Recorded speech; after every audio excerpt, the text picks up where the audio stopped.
Olá, amigos! Vocês querem ouvir um fato incrível? Em novembro de 2019, um ladrão de casas em Rochester, Nova York, achou que havia encontrado um alvo fácil.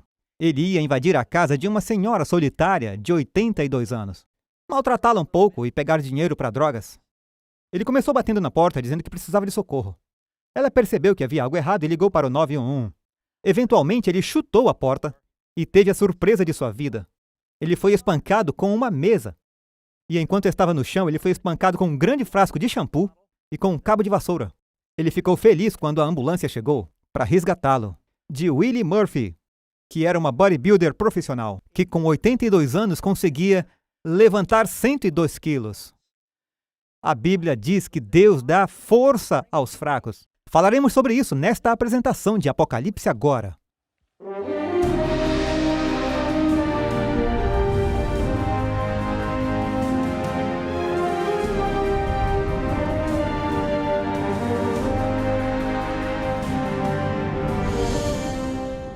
O nosso assunto esta noite é muito importante. Estamos falando dos embaixadores do rei. E como sempre, gostamos de começar com um fundamento no Apocalipse. Se formos até Apocalipse 7, nós tocamos nesse verso muito rápido, mas eu prometo que iremos um pouco mais fundo. No capítulo 7 de Apocalipse, ele fala sobre os 144 mil. E começa dizendo: "E depois destas coisas eu vi 4 anjos, que estavam sobre os 4 cantos da terra, retendo os 4 ventos da terra", que seria norte, sul, leste, oeste, falando de um evento global, "para que nenhum vento soprasse sobre a terra, nem sobre o mar, nem contra árvore alguma. Estes são ventos de turbulência ou conflito." Mas então ele vê outro anjo subir do lado do sol nascente e que tinha o selo do Deus vivo. E ele diz: "Não danifiqueis a terra, nem o mar, nem as árvores, não deixem esses ventos de conflitos irem." Mas agora, amigos, parece que todos os ventos estão prestes a soprar. Basta olharmos o que está acontecendo no mundo, até que algo aconteça. Mas o que deve acontecer? Até que tenhamos selado nas suas testas os servos do nosso Deus. E não se deixe enganar por essa imagem, é só para ajudar a visualizar as coisas. O selo não é um selo externo, é algo interno. E diz: "E ouvi o número dos que foram selados, e eram 144 mil, de todas as tribos dos filhos de Israel."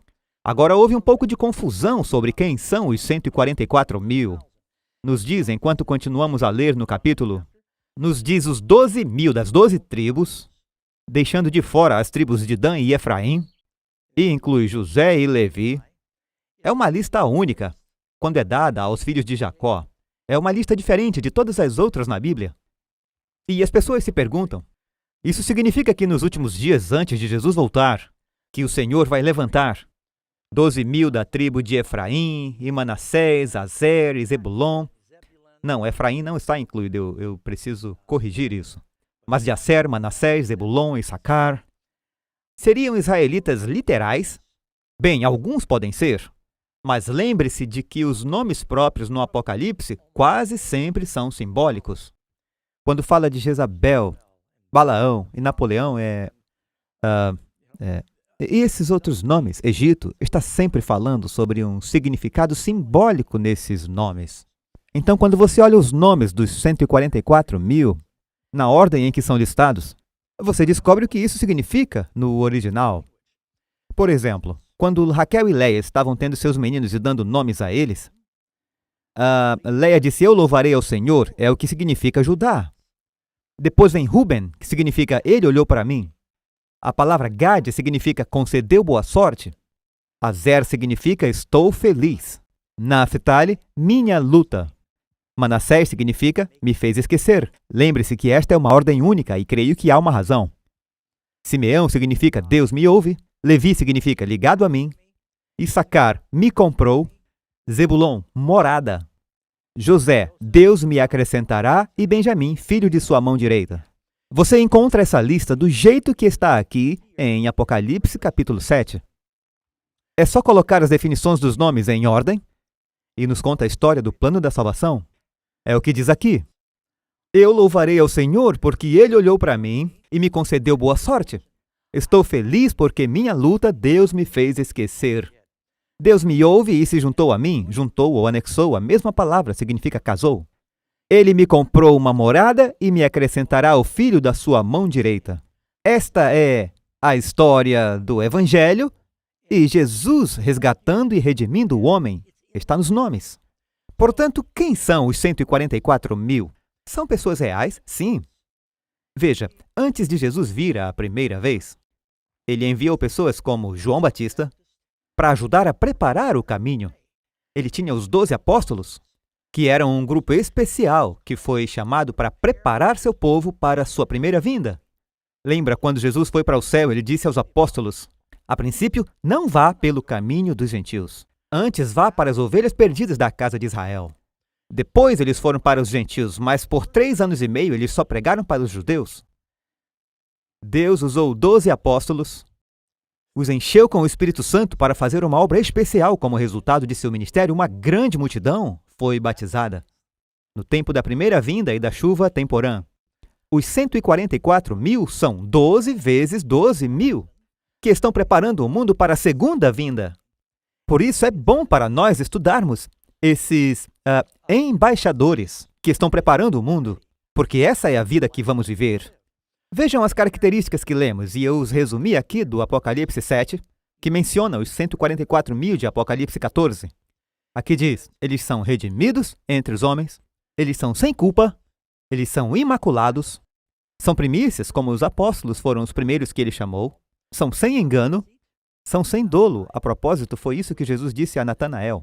Eis um israelita em quem não há dolo, ele é honesto, íntegro, e eles seguem o Cordeiro onde quer que ele vá. Os 12 apóstolos, você via Jesus, via os 12 apóstolos o seguindo. Agora, os 144 mil seguem o Cordeiro onde quer que ele vá. Se você quiser seguir o Cordeiro no céu, antes é preciso segui-lo aqui.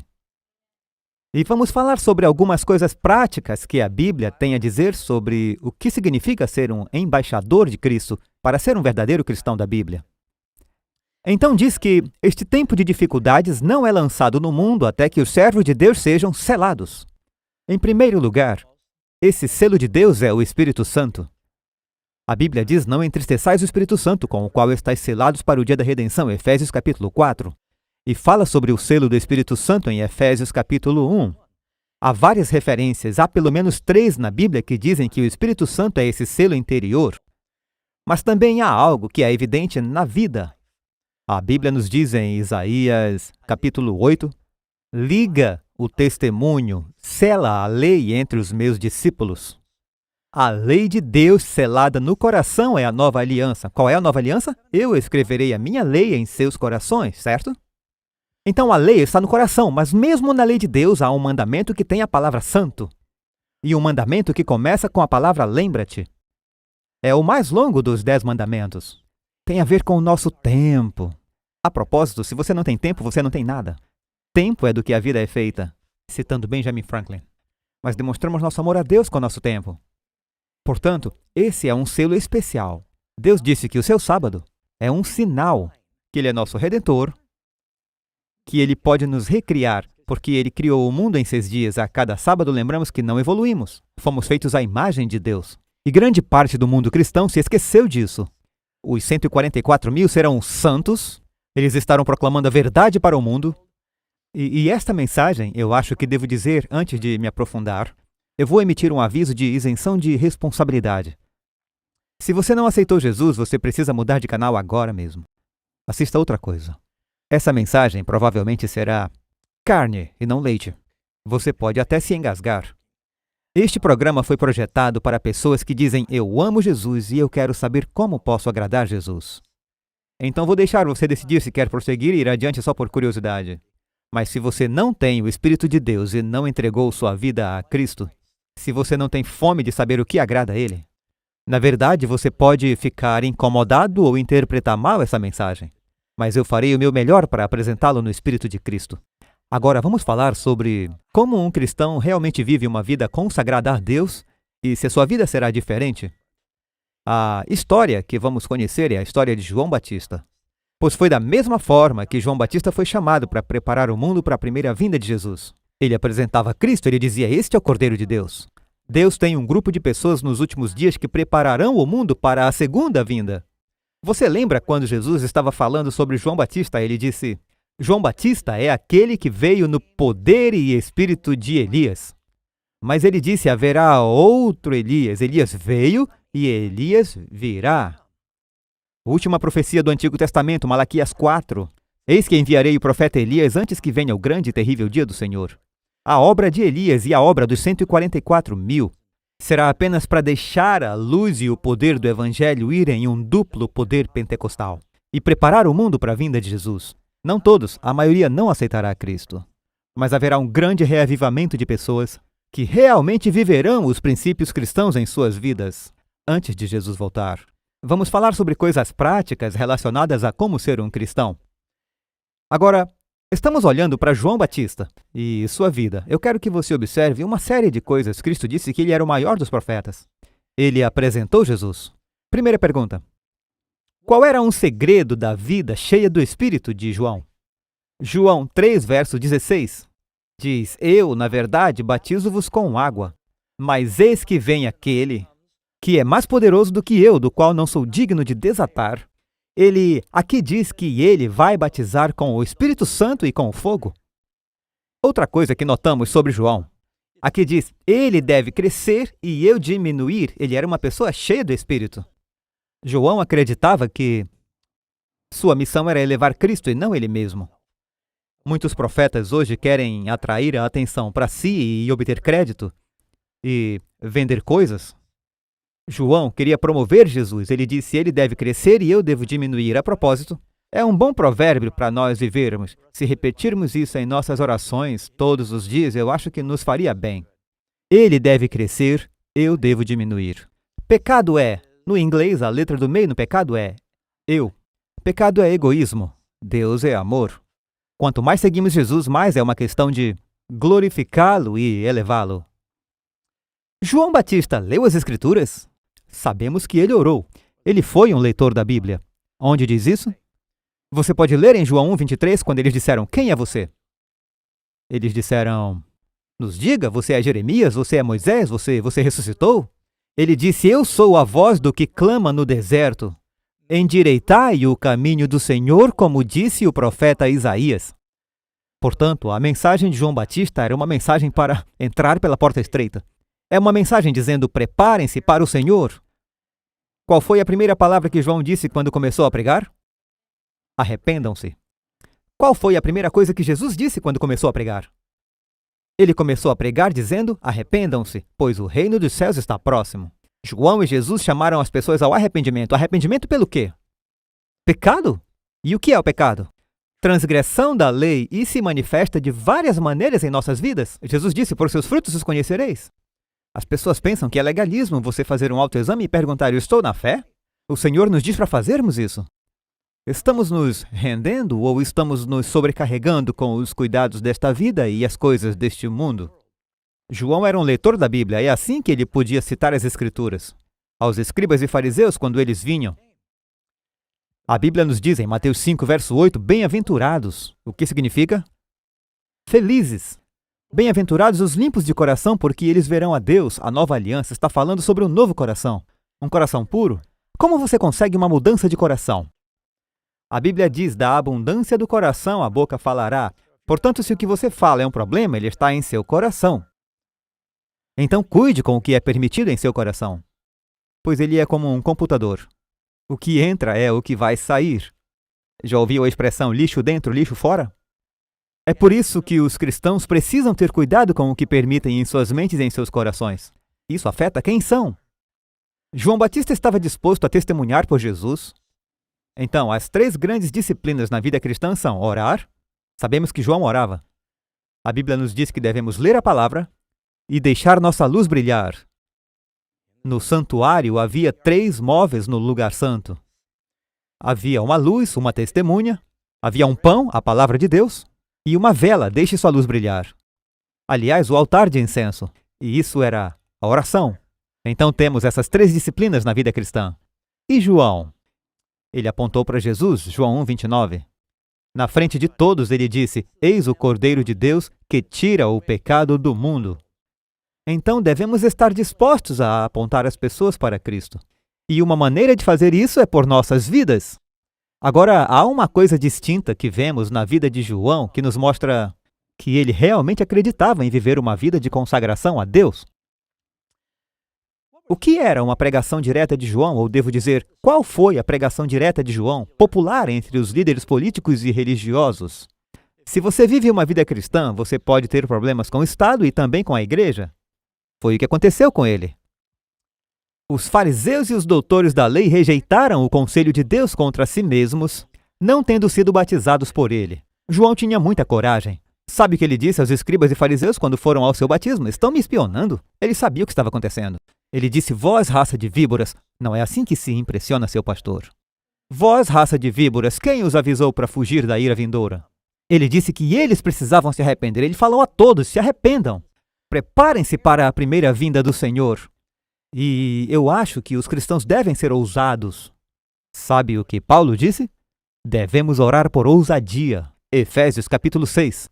Em Atos capítulo 4, eles se ajoelharam e oraram para que Deus lhes desse ousadia, pois eles estavam sendo intimidados pela liderança da igreja e pelo Estado. Para não falarem mais de Jesus, eles disseram, não vamos ficar quietos. É a mensagem mais importante do mundo, é uma mensagem de vida ou morte. Os cristãos precisam ter esse senso de urgência. Muitos cristãos dizem, você sabe, religião é uma questão particular, não incomode ninguém, só causa divisão, não fale sobre religião. E o diabo intimidou o mundo onde temos medo de compartilhar nossa fé. João não tinha medo. Ele perturbou a igreja. Ele chateou o Estado. Ele disse ao rei Herodes, você sabe que não é lícito ter a esposa de seu irmão, isso é adultério. E a água ferveu por lado dele, ele finalmente foi preso e finalmente executado. Conversamos sobre isso outra noite. Mas Herodes, o tetrarca, sendo reprovado por ele, por todos os males que Herodes havia cometido, não apenas o adultério, Herodes colocou João na prisão. Sobre o que um cristão deve escolher pensar? Sabemos que João teve uma vida de honestidade, simplicidade, consagração a Deus.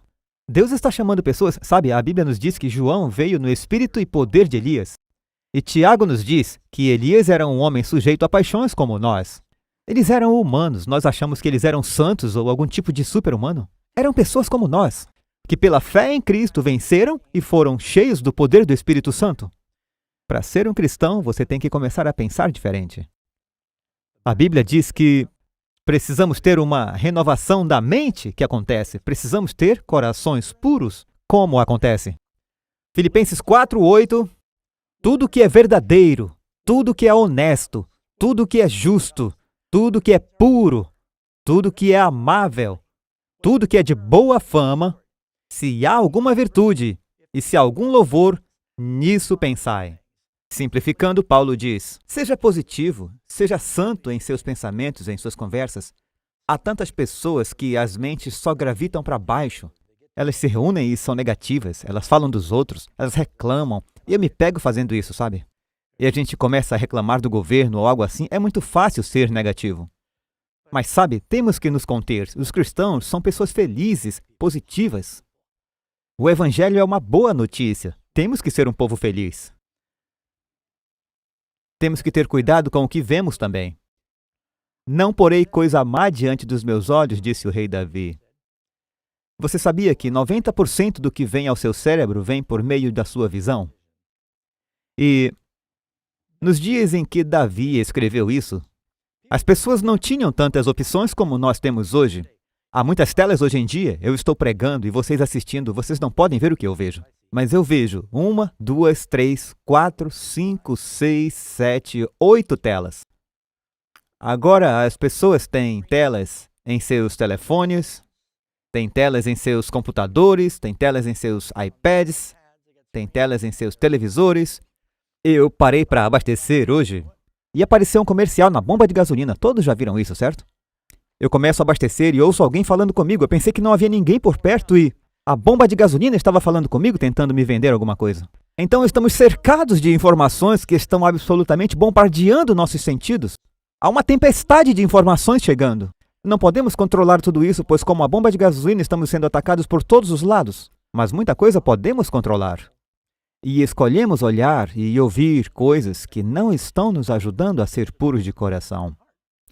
E eu acho que talvez uma das coisas mais importantes que um cristão pode fazer se ele quiser viver uma vida piedosa é controlar com o que eles alimentam suas mentes. Tomar decisões conscientes, ler coisas espirituais. Todos os dias, a primeira coisa que eu faço é ir no escritório, depois de beber uma água. Eu vou no escritório e leio a minha Bíblia. Na verdade, eu escuto alguém lendo enquanto eu leio, daí eu tiro mais proveito dessa maneira.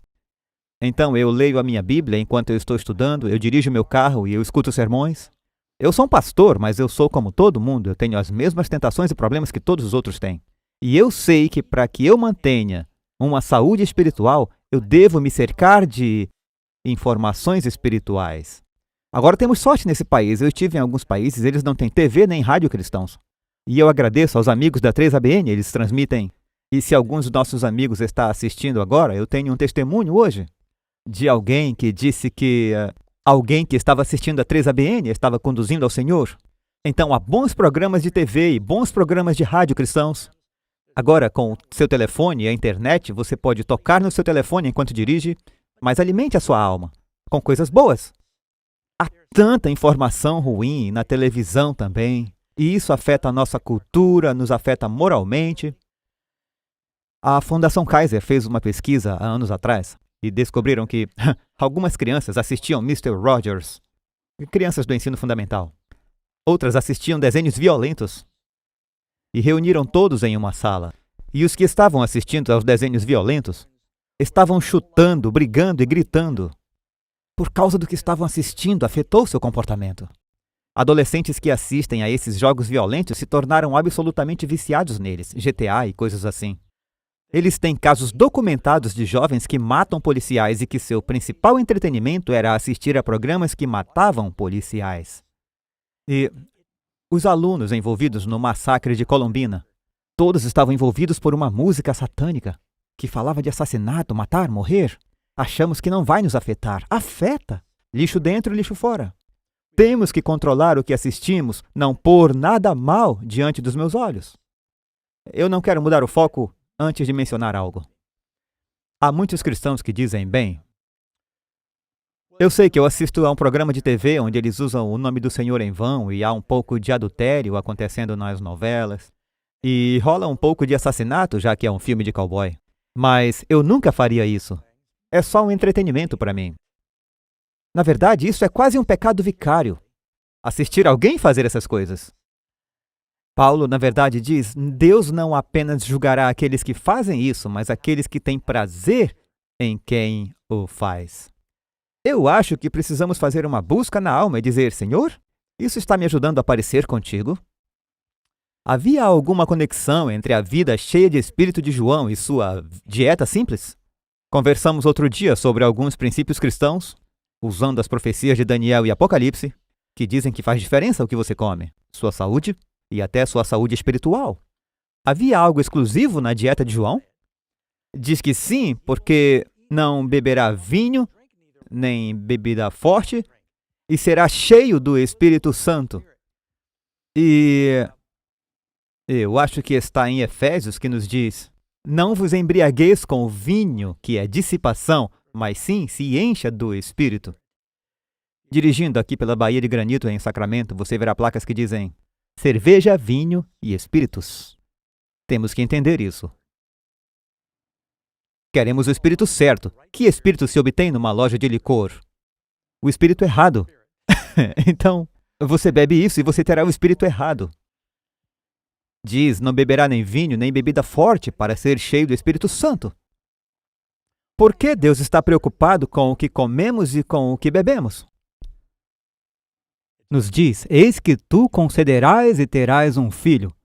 Foi isso que o anjo disse aos pais de Sansão. Tu conceberás e terás um filho. Agora, pois, não bebas vinho, nem bebida forte, e não comas coisa imunda. Porque o menino será nazireu de Deus, desde o ventre até o dia da sua morte. Há algumas considerações sobre Sansão. O anjo foi até Manoá, sua esposa. Eu sempre me perguntei qual era o nome dela, mas só diz Manoá, sua esposa. E o anjo apareceu primeiro para ela, que contou ao marido, que voltou para que o anjo voltasse, e ele disse, eu quero ver isso eu mesmo. O anjo disse, tudo bem. Ele voltou e disse aos dois. E ele disse, você conceberá um filho, e ele vai ser muito poderoso. Mas vocês devem cooperar com as leis de saúde de Deus. Ele será cheio do Espírito, mas ele também terá uma força sobrenatural. Não coma nada impuro, não beba a coisa errada, cuide de si mesma no estado pré-natal e facilite para que este ser seja potencializado com o poder do Espírito Santo, que era Sansão. Eu estou ansioso para chegar ao céu e ver o DVD dele matando 1000 homens sozinho. Mas observe a conexão que Deus fez entre nada de álcool. A propósito, muitos dos defeitos congênitos e paralisia cerebral são causadas pelo alcoolismo dos pais. Ou não sabeis que o vosso corpo é o templo do Espírito Santo, que habita em vós, proveniente de Deus? Não deveríamos trazer nada impuro para o nosso corpo. Falamos sobre a distinção que Deus faz em sua palavra entre haver comidas e carnes que são limpas e impuras. E no santuário do Antigo Testamento, o maior insulto que se poderia oferecer a Deus. Na verdade, houve um rei grego que quis insultar os judeus. Ele trouxe um porco para o santuário e o abateu. E algumas pessoas se esquecem que seus corpos são templos do Espírito Santo. As pessoas que comem porcos e esses necrófagos fazem de seus corpos latas de lixo. Não precisamos comer isso. Eu sei que haverá pessoas no céu que não sabiam disso, e Deus pisca para a nossa ignorância. Mas o povo de Deus, antes que Jesus venha, pense nisso. Cristo está vindo para uma igreja que falhou em cumprir sua vontade ou que conseguiu? Mesmo que vejamos durante a Idade das Trevas muitos do povo de Deus, assim como o antigo Israel, nós nos afastamos muito do ideal. Quando ele voltar, ele terá um povo mais próximo do ideal? Eu acho que sim. O diabo está dizendo, seus padrões são muito altos, Deus, você nunca vai encontrar pessoas para isso. E Jesus disse, apenas observe. Nos últimos dias, ele derramará o seu Espírito sobre as pessoas e elas estarão dispostas a negar a si mesmas e buscar primeiro o reino de Deus. Nossos corpos serão o templo do Espírito Santo. Esta será uma característica do povo de Deus nos últimos dias. O que a Bíblia diz sobre comportamento mundano em geral? Portanto, qualquer que quiser ser amigo do mundo, constitui-se inimigo de Deus. E, novamente, por isso, saí do meio deles e apartai-vos, diz o Senhor, e não toqueis nada imundo. Não é só o Antigo Testamento, mas o Novo também. Não toqueis nada imundo, e eu vos receberei. Nós servimos a um Deus santo. Ele está nos chamando para a santidade. Uma coisa incrível sobre um cristão é que Deus levará uma pessoa não convertida em um mundo corrompido. Ele vai enchê-las com o Espírito Santo e devolvê-las àquele mundo. E eles serão empoderados para viver uma vida santa em um mundo profano. Alguém disse, um cristão é como um barco na água. É normal um barco na água. Você não quer água no barco. Se entrar água no barco, ele afunda. Deus quer que o seu povo esteja no mundo. Jesus disse, eu não quero te tirar do mundo, eu quero você no mundo, mas eu não quero você do mundo. Então, temos que estar no mundo como uma luz na escuridão, como o sal, tem influência preservadora. Devemos ser o sal e a luz neste mundo que está perecendo. Deus disse para Abraão, eu vou destruir Sodoma. Abraão disse, meu sobrinho Ló e sua família estão lá, Senhor. Se encontrarmos 50 justos na cidade, o Senhor os pouparia? Deus disse, claro, se houver 50 justos, eu os pouparei. Ele pensou em Sodoma e disse, 50 é muito, se forem 40, Senhor. Deus disse, eu pouparei 40. 40 pessoas ali podem fazer a diferença. Abraão continuou pensando e disse, da última vez que fui a Sodoma foi muito ruim. E se forem 30? 25, 10? Deus disse, se houver 10 pessoas justas, pouparei essa cidade por 10 pessoas justas. Pense na influência que 10 pessoas justas transformariam aquela cidade. Infelizmente, só havia Ló. E a conversão de suas filhas foi até duvidosa, sua esposa olhou para trás. Mas ele era um homem justo, diz em 2 Pedro, este homem justo entristeceu sua alma justa dia após dia, olhando as obras dos ímpios. Mas ele quer que tenhamos influência, que sejamos santos no mundo. Saiam do meio deles e sejam separados. Eu lembro de ter lido na história sobre um personagem interessante na Síria. Seu nome era Simon Stylites. E ele foi exposto ao cristianismo. Quando ele tinha 16 anos, ele viu quão perverso o mundo era e ele ansiava por santidade. Naquela época existiam uns monges estáticos que saíam e tentavam viver em mosteiros para serem santos. Ele fez isso por um tempo, mas também não estava funcionando. Então ele foi para o deserto, sozinho. E ele pensou, eu quero me aproximar de Deus e não sei como possuí-lo. Mas ele começou a escalar pilares em ruínas. É de onde eles tiraram a palavra stylite. Eu acho que é uma palavra grega ou latina para pilar. Ele subiu e disse: eu vou ver se eu consigo chegar perto de Deus. Eu vou ficar aqui em cima. E as pessoas que o viam como um santo lhe traziam comida e ele os ensinava de seu pilar e ele não descia. Eu não sei de todos os detalhes sobre como ele lidou com tudo, mas nos últimos 30 anos de sua vida ele viveu em um pilar. 18 metros de altura. Verão, inverno, 24 horas por dia durante 30 anos. Orando, as pessoas traziam escadas para subir o pilar e pediam a ele orações. Faziam perguntas, mas ele ficava lá em cima no pilar. Mas ele não queria descer e ser contaminado pelo mundo. Deus não está chamando o seu povo para viver em um pilar. Deus quer que nos integremos na sociedade. Mas ele não quer a sociedade em nós. Em 1 João, capítulo 2, verso 15, não ameis o mundo, nem o que no mundo há. Se alguém ama o mundo, o amor do Pai não está nele. Pois tudo que há no mundo, a concupiscência da carne, a concupiscência dos olhos, a soberba da vida, não é do Pai, mas do mundo. E o mundo passará e a sua concupiscência. Mas aquele que faz a vontade de meu Pai que está nos céus, permanecerá para sempre. Deus quer pessoas que não estejam apenas ouvindo a sua vontade, mas fazendo a sua vontade. Karen e eu, em nosso pôr do sol, tivemos nosso culto sabático e estamos lendo um grande devocional, falando sobre pessoas que honram a Deus com seus lábios, mas seus corações estão longe. Deus quer pessoas que o honrem com seus corações e então seus lábios o seguirão. Porque da abundância do coração a boca fala. Se alguém ama o mundo, o amor do Pai não está nele. Eu acabei de citar esse verso para vocês. Romanos 12, 2. Rogo-vos, pois, irmãos, pela compaixão de Deus, este é o verso 1. E não sede conformados com este mundo, mas sede transformados pela renovação de quê? Coração puro, a mente.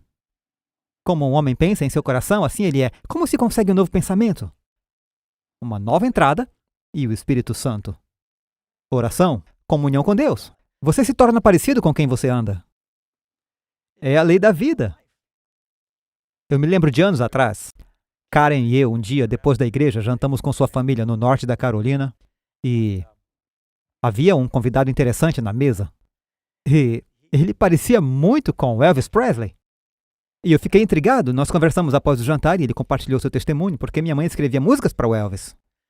E ele disse, quando Elvis morreu, ele disse, bem, antes de tudo, quando eu era jovem, eu fui a um concerto do Elvis Presley e eu vi as garotas esvarrindo, desmaiando, gritando e jogando suas roupas.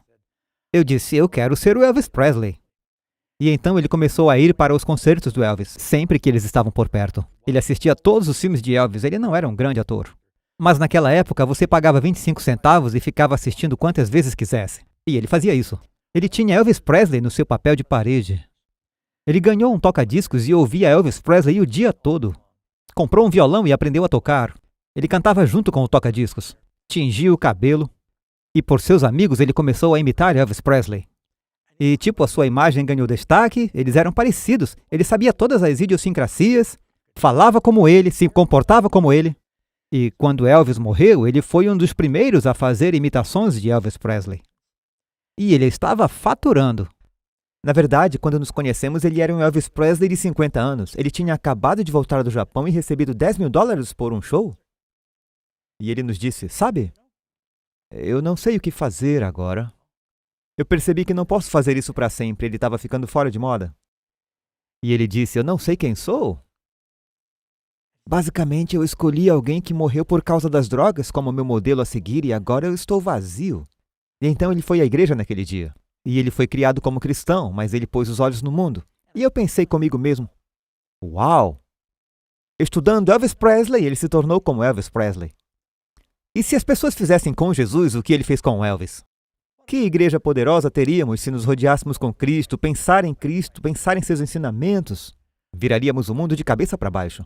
Não vos conformeis com este mundo, mas sede transformados pela renovação do vosso entendimento, para que experimenteis o que significa testar, avaliar, qual seja a boa, agradável e perfeita vontade de Deus. Devemos pensar nisso. Senhor, qual é a vontade perfeita? O que o Senhor quer que eu faça de forma prática? Como eu posso servi-lo? O que devo mudar em minha vida para ser mais semelhante a Cristo? A Bíblia encoraja a simplicidade de trajes ou vestir? Bem, e João Batista? Ele usava roupas bem simples. Eu não estou dizendo que você deveria usar um cinto de couro e pele de camelo. Mas você nunca pode argumentar que João Batista era um evangelista extravagante. que do mesmo modo as mulheres, isso também é verdade para os homens, se ataviem em traje honesto, pudor e modéstia, não com tranças, ou ouro, ou pérolas, ou vestidos preciosos. E novamente, quem está adornando? O enfeite delas não seja o exterior no frisado dos cabelos, e não há nada de errado em trançar os cabelos. Nos tempos da Bíblia, eles costumavam fazer tranças elaboradas com joias em seus cabelos para ser melhor que os outros, e se tornou tão absorto na moda. Às vezes, uma trança ajuda muito dependendo do que você está fazendo. No frisado dos cabelos, no uso de joias de ouro, na compostura dos vestidos, mas o homem encoberto no coração, no incorruptível traje de um espírito manso e quieto, que é precioso diante de Deus. Sabe, eu vou lhes dizer, eu acho que eu notei que uma das perguntas feitas a alguém na rua dizia, como você sabe que alguém é cristão? Pelas suas joias, disseram. Você entendeu? Portanto, Jesus disse para usar a cruz ou para carregar a cruz? É muito mais fácil usar a cruz do que carregar a cruz. Pessoalmente, eu acho que joias cristãs são, na verdade, uma espécie de paradoxo, pois eu não consigo imaginar Cristo usando. Eu acho que Jesus nos chama para a simplicidade e a modéstia. E o que estou compartilhando com vocês agora não é um ensinamento exclusivo dos adventistas, é algo que todos os protestantes costumavam ensinar. Costumavam dizer que cristãos, homens e mulheres, eles costumavam enfatizar mais as mulheres. Devem ser modestas em sua aparência. Pense sobre isso um momento. Isso significa que vestir de maneira que você não acentue deliberadamente a sua sexualidade, levando os homens a tropeçarem. Eu sei que é recíproco, mas Jesus disse, se um homem olha para uma mulher para cobiçá-la em seu coração, ele está cometendo adultério em seu coração. Então, se esse homem está pecando por olhar e pensar coisas impróprias, porque a jovem talvez esteja acentuando muito a sua sexualidade, então é pecado ela se vestir deliberadamente de maneira que faça os homens tropeçarem. Sabe, se entrevistarmos homens sozinhos e eles forem honestos, eles vão dizer que é uma luta real em nossa sociedade hoje, manter a pureza da mente. Quando você considera a maneira como as pessoas se vestem e o que está passando na televisão. E Jesus é bem claro, os cristãos devem ser modestos. E novamente, sabe, eu não quero falar muito sobre isso, mas eu não acho que ele quer que façamos buracos em nossos corpos. Deixe-me dar-lhe algo para pensar. É um estudo de Apocalipse. Há duas mulheres no Apocalipse. Apocalipse 12, mulher vestida de luz, sol, lua e estrelas. Quem é ela? Ela é a igreja, a boa ou a ruim? É a igreja de Deus, nós sabemos porque o diabo quer destruí-la. Temos uma outra mulher em Apocalipse 17. Ela está vestida com ouro, pérolas e pedras preciosas e é chamada de prostituta. E você acha que ela está vestida modestamente? Nós simplificamos a da foto, pois precisávamos de uma versão com classificação G para os nossos programas, mas eu duvido que ela se pareça assim. A propósito, essa moça, ela é uma boa cristã. Nós precisávamos de alguém que se arrumasse para nós. Eu senti pena dela. De qualquer maneira, então, a mulher do Apocalipse 17 está descrevendo uma besta. O que ela representa? A igreja falsificada. Nenhuma dessas mulheres nunca falaram. Como sabemos quem são elas? Pelo que elas vestem. E, como eu disse, é verdade para os homens também, mas estamos anunciando o tempo todo. Pelo que vestimos, a Bíblia diz que não hajam pérolas douradas e roupas caras. Eu me lembro de alguns anos atrás, muitos evangelistas estavam nas manchetes por escândalos. Alguns deles foram descobertos por causa da imoralidade em suas vidas, e isso acontece, parecia tipo um após o outro por alguns meses. Houve um grande colapso entre muitos dos teleevangelistas, e eu tenho que ter cuidado com o que eu digo, porque, tecnicamente, eu sou um teleevangelista. Mas o problema é, eles estavam falando, todo mundo estava enviando dinheiro para eles. E eles estavam passeando de carros caros, tipo Bentley, voando em jatos particulares e usando roupas douradas, extravagantes, e alguém escreveu uma música que dizia Jesus usaria um Rolex, tornou-se uma música muito popular. E estavam zombando do cristianismo, por causa da óbvia hipocrisia desses teleevangelistas que diziam ser cristãos. Mas, com certeza, eles não pareciam estar seguindo Jesus por aí. e vivendo uma vida simples. Agora, eu não estou dizendo que os cristãos precisam usar trapos. Eu espero que não se sinta mal com a minha roupa. Uma história interessante por trás desse terno. Eu não planejava compartilhar, mas Karen e eu desembarcamos em Dubai. Eu tinha 12 horas para pregar. E quando eu fui pregar, eu não percebi que eles enviaram a minha bagagem para a Califórnia. Então o nosso anfitrião disse, você não pode pregar com a roupa de viagem. Eu usava um boné de beisebol e jeans. Em todos os voos para o exterior, a gente te leva ao shopping e você compra um terno. Eles me levaram ao shopping mais caro do mundo, eu tinha que comprar um terno. Eu disse, se eu comprar esse terno eu vou usar de novo. Então, quanto foi? A Karen me ajudou a encontrar um lugar em promoção. Na verdade, exatamente esse. A gravata, a camisa, os sapatos. Eu tive que comprar todas essas coisas. Mesmo que os sapatos doam, eu os uso, pois eu quero recuperar as milhas que eles me custaram. Enfim, é muita informação. Mas, de volta ao nosso estudo, falávamos sobre roupa. Então, nós precisamos ser simples em nosso vestir. E Deus não espera que usemos trapos. Cristãos devem comprar roupas boas, limpas. A ideia é não fazer ninguém se distrair com o que você usa, para não saberem quem você é. Algumas pessoas se sentem inseguras com a aparência, tentam reforçar sua aparência, o seu valor aparente pelas roupas que elas vestem, pelas joias que usam. Mas o que nos torna valiosos para Deus é o que está por dentro.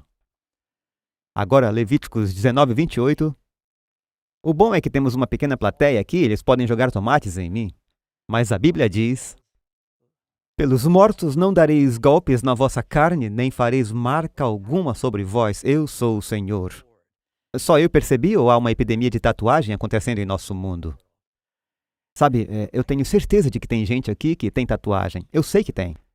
E vai ter muita gente no céu com tatuagem. E se você errou, é só pedir a Deus que te perdoe, mas seu corpo é um templo. O que você acharia se tivesse esse lindo templo de mármore branco que Deus criou e as pessoas lá fora grafitando nele?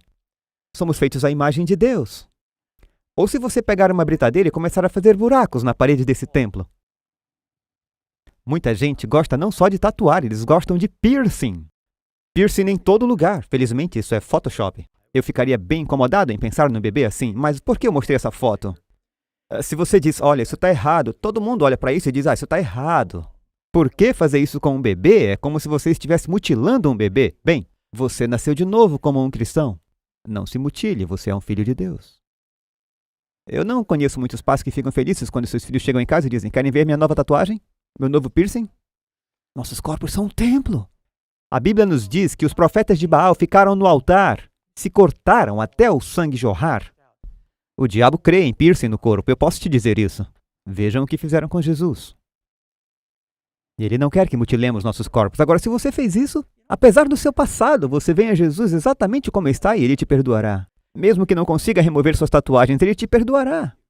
Às vezes não é prático, mas eu não quero fazer ninguém se sentir tipo, e agora, o que eu fiz? Eu contaminei meu corpo. Se você vem, Ele te dá a experiência do novo nascimento, mas se você não fez, não faça. Ninguém está mais pregando sobre isso. A Bíblia diz para você não fazer isso. Que tipo de música? Eu não estou deixando pedra sobre pedra. Vou acertar alguém com força e seguir em frente. Note que esperei até a penúltima reunião para poder correr e me proteger quando isso acabar. Que tipo de música um verdadeiro cristão aprecia? E pôs um novo cântico na minha boca, um hino ao nosso Deus. Agora, a música é um assunto difícil porque soa muito subjetivo, mas na verdade existem princípios que podem traçar uma linha entre o que é música apropriada e o que não é. E se você não tem certeza, fique o mais longe possível da linha. Eu lembro de quando eu era jovem, eu costumava ir a shows de rock e era barulhento, tumulto, confusão e drogas e... Nunca se ouve no noticiário dizerem houve um tumulto e tiveram uma debandada num show do Beethoven? Nunca disseram ainda houve um tumulto e tiveram um motim e a violência acabou com o show do Mozart. Isso é outro extremo. Eu não estou dizendo que tem que ser Beethoven ou Mozart, mas basta você olhar quando o rei Salomão ficou perturbado por um espírito maligno. 1 Samuel 16, 23. E sucedia que quando o espírito mau da parte de Deus vinha sobre Saul, Davi tomava a harpa e a tocava com sua mão. E então Saul sentia alívio e se achava melhor e o espírito mau se retirava dele. Se o tipo certo de música pode afastar um espírito maligno, é lógico que o tipo errado de música pode trazer um espírito maligno. E tem um monte de cristão por aí ouvindo o que eu chamaria de tipo errado de música. Eu sei que eu sou como todo mundo, há certos tipos de música que eu ouço talvez seja atraente para sua natureza inferior, mas eu estou dizendo que isso não está me ajudando espiritualmente. E não é só o rock. Veja, há boas músicas que podem não ser cristãs. Nem toda música tem que ser uma música cristã. Você pode cantar uma música pop? A Bíblia diz que há lugar para uma canção de amor. Tem uma na Bíblia chamada Canção de Salomão. Essas são para você e sua esposa ou seu noivo. Há uma hora e lugar apropriado para todos os tipos de música. Uma canção de ninar. Para o seu bebê dormir. Tem música para a vitória depois de uma guerra. Eles cantam essas músicas depois que cruzam o Mar Vermelho. Então há tipos de músicas para diferentes ocasiões. Algumas igrejas estão misturando tudo. Às vezes cantam o que parece uma música romântica. Eles cantam para Jesus e todos cantam juntos. Basta tirar a palavra Jesus e é sobre o seu namorado. Simplesmente não soa bem. Ou cantam uma música de guerra. E eles cantam na igreja. Soa como quando Josué veio e encontrou Moisés descendo a montanha e ele disse: há um som de guerra no acampamento. E Moisés disse: não é o som de quem chora por serem derrotados ou aqueles que gritam pela vitória. Eu ouço a voz daqueles que cantam. Foi um culto inapropriado, quando eles adoraram ao bezerro de ouro. Falando nisso, vocês sabem do que ele foi feito?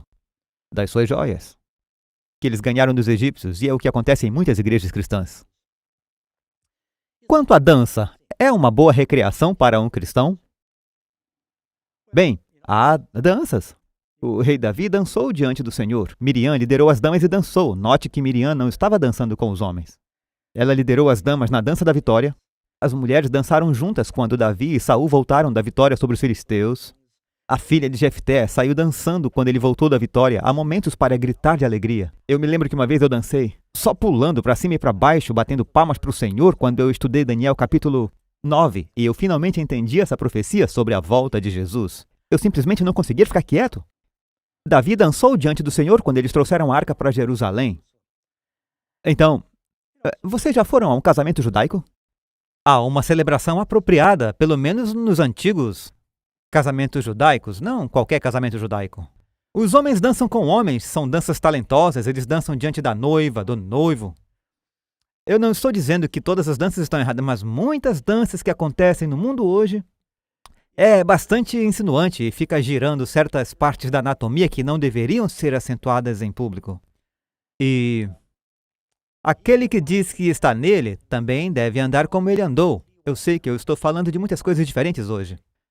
Se você está em dúvida sobre o que fazer, pergunte o que Jesus faria. Esta é uma regra. Quanto melhor você o conhece, eu não consigo ver Jesus numa discoteca. Lá no meio da pista, as luzes piscando, e ele rodopiando, pessoas com roupas escandalosas, embriagadas. Eles me dizem: eu faço isso para exercitar, Pastor Doug. Então vá ao Clube da Saúde. Ensinando-nos a renunciar à impiedade e às concupiscências mundanas. Sim, às vezes há abnegação envolvida. Vivamos neste presente século sóbrios, justos e piamente. Deus está nos chamando para uma vida santa, amigos. Podem dizer amém? Um cristão pode jogar na loteria ou apostar? Eu disse que ia cobrir tudo isso. Pois o amor ao dinheiro é a raiz de toda espécie de males. E nessa cobiça, alguns se desviaram da fé e se traspassaram a si mesmos com muitas dores. É chocante quantas pessoas estão viciadas em jogos de azar. Estamos na Califórnia, não estamos muito longe de Reno, na Nevada. Mas você não precisa mais ir à Nevada. Eles têm cassinos indianos por toda parte. E eu aconselhei e trabalhei com cristãos que caíram nos jogos de azar e eles simplesmente perderam tudo. Eles estavam viciados, perderam sua casa, seu casamento, sua saúde, sua aposentadoria em jogos. Deve um cristão apoiar qualquer coisa que seja viciante? Muitas pessoas sequer vão a cassino. Elas apostam direto do celular. Elas começam a jogar em computadores e perdem fortunas fazendo isso.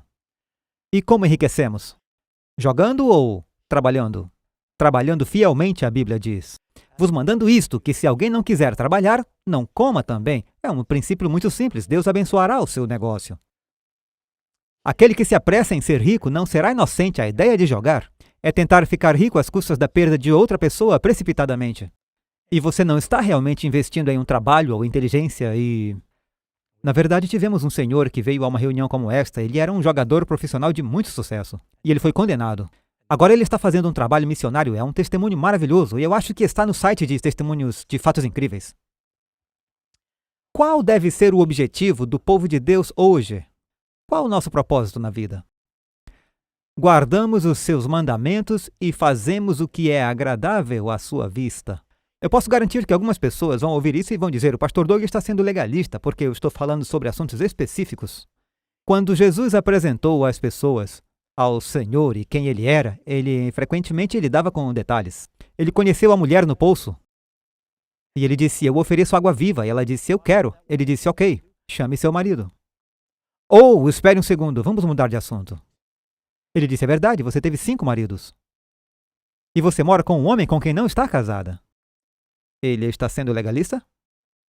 Ele queria salvá-la, mas ele teve que resolver o pecado em sua vida.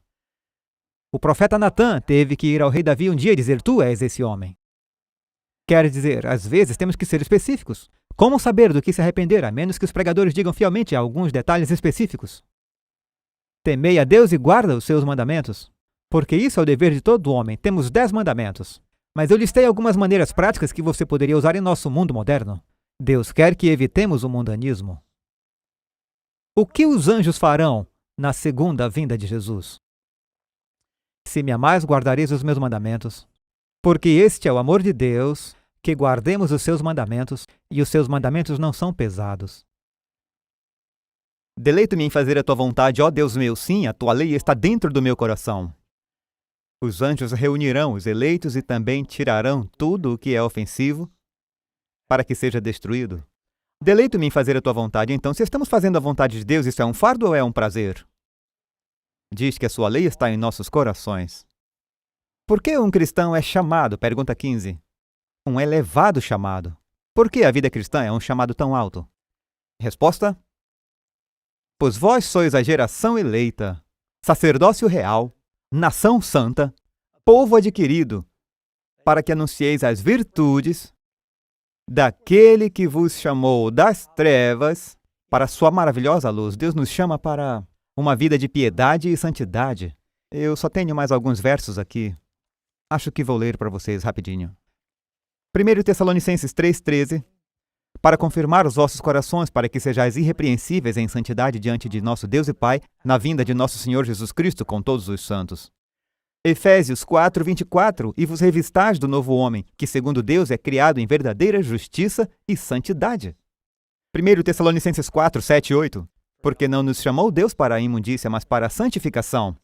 Portanto, quem despreza isto não despreza o homem, mas sim a Deus, que nos deu também o seu Espírito Santo.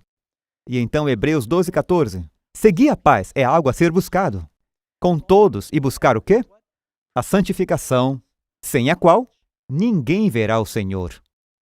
Então, é algo que deve ser buscado.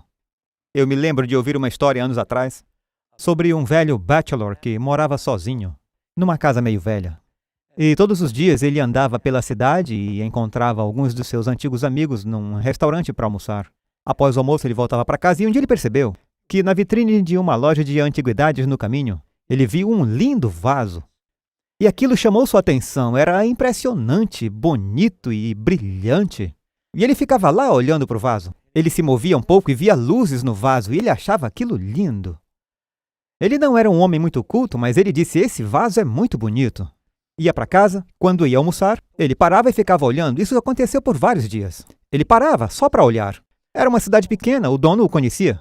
Ele foi até a porta um dia e disse: Fred, por que ficar olhando? Por que você não compra e leva para casa? Você pode olhar o dia todo. Quanto custa? Quando ouviu, ele disse: é caro, mas eu posso comprar. E ele comprou. Comprou o vaso, levou para casa, olhou ao redor e pôs o vaso numa prateleira acima da lareira. Sentou-se na sua cadeira e olhou para ele. E ele pensou: uau, é muito bonito, mas eu não tinha ideia de quão ruim a pintura estava atrás. Estava descascando. E então ele tirou o vaso, pintou a parede e colocou o vaso de volta e pensou: bem, parece melhor. Daí ele disse: Uau, as cortinas também parecem bem desbotadas agora que eu pintei as paredes. Não troco as cortinas há 40 anos. E elas estão só poeira, então. Então ele chamou uma vizinha para ajudá-lo a escolher cortinas novas para sua casa. Daí sentou-se na cadeira para olhar o vaso em cima da lareira e as molas estavam saindo da cadeira. Ele disse, sabe, isso está desmoronando ao meu redor e eu não percebi. E ele disse, talvez eu deva estofar novamente, e mandou consertar a sua cadeira favorita e mandou reformar. Então ele colocou a cadeira no lugar em cima de um tapete velho e manchado. Eu acho que eu preciso de um tapete novo. Ele tirou o tapete, colocou um novo e... Então ele saiu e viu a cerca caindo. Ele disse, uau, eu não tinha ideia de como eu estava deixando tudo isso cair aos pedaços. Pouco a pouco, sua casa foi reformada e alguém disse, Fred, o que aconteceu? Ele disse, eu pus um lindo vaso no meio da casa e tudo mudou. Sabe, quando você traz Cristo para o coração, a pureza de Cristo no coração vai pouco a pouco se firmando sobre a condenação de qualquer pecado que está lá. Não vai ser de uma vez. É como se você estivesse na escuridão por muito tempo e alguém acende a luz e dói no começo. Não desanime se eu toquei em algum assunto e você disse, Pastor Doug, isso é difícil. Tenho que mudar muita coisa. Isso é um bom sinal. Deus está chamando você para a luz. Convide Jesus e sua pureza para o seu coração e Ele começará a santificá-lo. É um processo de uma vida. Você continua a se aproximar do Senhor e à medida que se aproxima da luz, você descobrirá que há mais manchas em suas roupas que você não sabia. Mas não pare, não volte para o escuro. Continue andando em direção a Jesus, fixe seus olhos nele e você se tornará cada vez mais como ele é. É esse o seu desejo, amigos? Eu gostaria de orar com você, apenas peça para que agora mesmo você tenha essa experiência. E o Senhor mostrará onde você precisa começar em sua vida. Onde fazer as mudanças, tipo redecorar, ter uma reforma. E começar a parecer e agir como e viver como um verdadeiro cristão. Preparando o mundo, sendo seu embaixador. Pai do céu, Senhor, viemos em nome de Jesus. E oramos para que o Senhor nos dê o Espírito Santo. Sem Ti nada podemos fazer. Mas cremos na promessa de que através de Cristo todas as coisas são possíveis. Senhor, Tu vieste para libertar os cativos e nesta noite falamos muitas áreas onde as pessoas são simplesmente cativas do mundo, do diabo. Quebre essas correntes. Dê-lhes a vitória, ajude-os a fazer as mudanças que eles precisam para serem verdadeiros cristãos. E abençoa a igreja com o reavivamento. Que não tenhamos medo de falar de uma vida santa e que decidamos fixar nossos olhos em Cristo, deixando de lado todo o pecado e peso que tão facilmente nos assedia. E corramos essa corrida com perseverança, olhando para Jesus, o autor e consumador de nossa fé. E pedimos tudo isso em nome de Jesus. Amém.